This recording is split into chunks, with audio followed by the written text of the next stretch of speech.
So we've talked a lot about how important regulation is in opening up the cortex so that you can both learn, put new stuff in your head, and then retrieve things that were previously put in your head, which is really the hallmark of a good educational experience. Regulation is brought about in a couple of different ways, and we talk about this a lot when we teach educators, when we teach people who do therapeutic work, people who are parenting. And fortunately, there's lots of ways to become regulated. And unfortunately, different people get regulated in different ways. So this is a challenge when you have an aggregate care environment like a classroom. In the classroom, you're going to have some kids who find one activity regulating and another activity not so regulating. This is part of the challenge of creating a simple, singular plan to make your classroom regulated. But a couple things that you can keep in mind. Number one, when the brain is not aware of what's about to happen, it gets activated, it gets stress. So unpredictability creates stress, which means predictability makes you feel safer. And so one of the most important things you can do is have aspects of predictability about the daily schedule, about what to expect, how to build routines and class rituals around transitions, around projects, and so forth. And I know teachers tend to be very good at this. Now the dilemma is sometimes something will happen that will change the routine. And so when that does happen, the key to manage that and keep people regulated is communication. Tell kids what to expect. Tell them what the difference will be. Remind them about the fact that you will be able to get back to your routine, but this is going to be a change. And so simple things, again, most educators do a really good job with this. You know, they have a written schedule, there's routines, there's class rules, it may be up on the wall, it may be in their takeaway materials they have. So this is a really interesting thing that most educators have seen.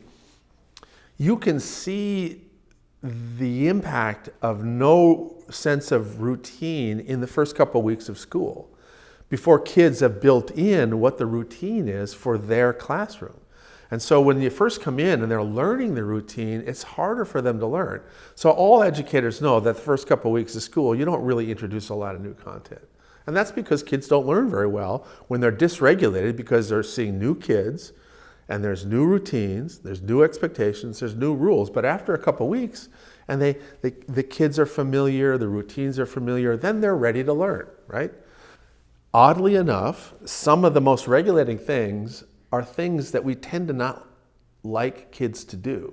What we know about the brain is that when we experience pattern, repetitive, rhythmic activity, or somato, which means body, and sensory means sensory input from the external world, when these things are pattern, repetitive, and rhythmic, we feel regulated. So we actually are going to learn better when we move.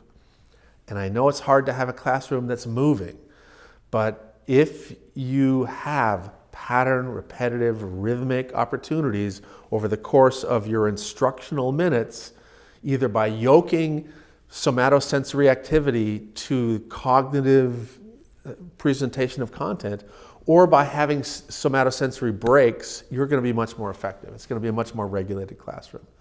And I think that there are ways to do this. There's some very, very creative ways to, for example, teach math using hip hop, or to start the class with 3 minutes of deep breathing and stretching. Those are somatosensory activities that are regulating.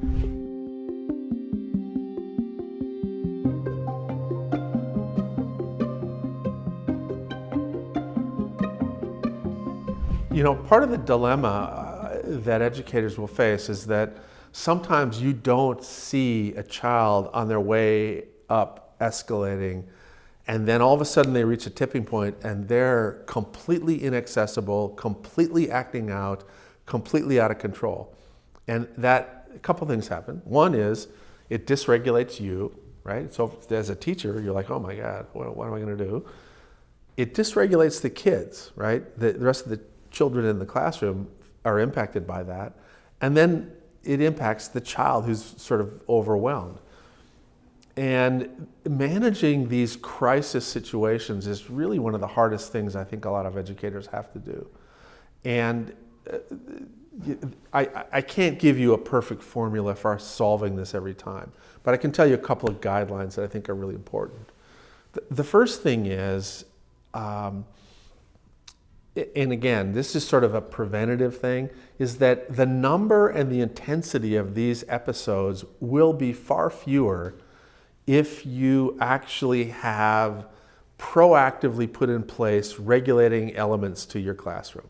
So you will predictably see far fewer behavioral disruptions and outbursts if there's proactive regulatory stuff. Now, even when you have that, sometimes you have these events. The key thing, the first thing is to actually make sure that you don't get swept up into the vortex of dysregulation, because it's so easy to kind of end up being influenced by that dysregulated child in a way that makes you start to add to the dysregulation, and you end up co-escalating each other into this mess. And I've seen some very creative ways that different schools have handled this. One is that there's a school that I'm aware of where, when there was the need for help, when this was going on, they had a pager or they would text, and then there was a floating teacher who could come in and basically help. And that person could focus in on the child who was dysregulated and then allow the teacher of the class to both calm themselves down and then return to focusing on the rest of the kids in the classroom. The second thing that I think is really, really helpful when you have a situation like this is to have the option to give the child a place to have their meltdown. And I know that sounds kind of, it's easy to say, it's hard to do.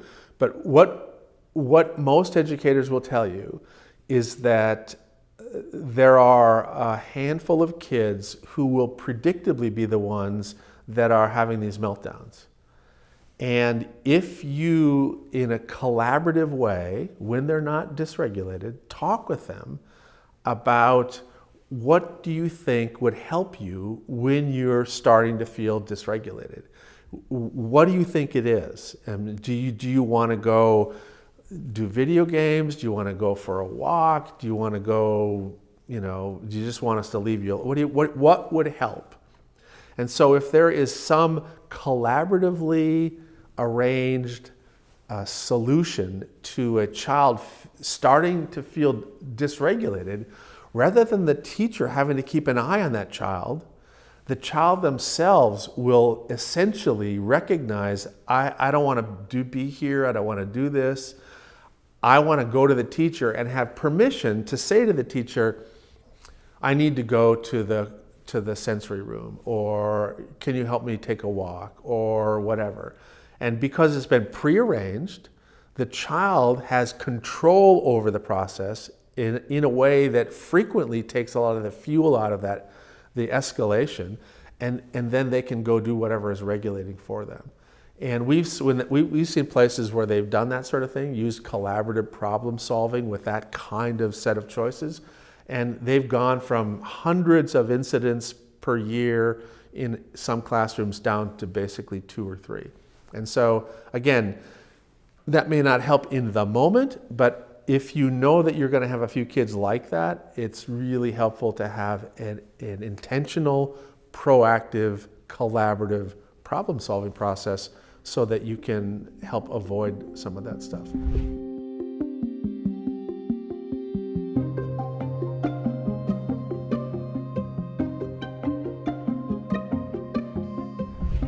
The key in all of this stuff is safety. The human beings and really all all mammals and all animals, basically, when they feel regulated and safe, will choose to explore the world.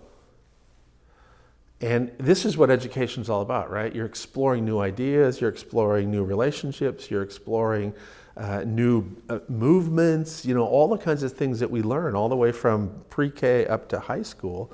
We're introducing kids to new things. But the human being does not want to internalize new things when they feel threatened. So when you feel threatened and overwhelmed and dysregulated and disrespected and not seen, you retreat into yourself and into what you know, what's familiar, what you already know, what you already believe. And your willingness to go out and learn new things is diminished. But if somebody feels safe and the environment's made familiar and there's a certain consistency and predictability, after a while, everybody wants to go do new things. So if you're an educator and you want to create an environment where kids want to learn, you create an environment where kids feel safe. And when they feel safe, they will leave their comfort zone and explore these new ideas that you're introducing. And this is really, again, the hallmark of an optimal developmental environment, an optimal healing environment, an optimal educational environment, an optimal parenting environment is safety. It's bedrock.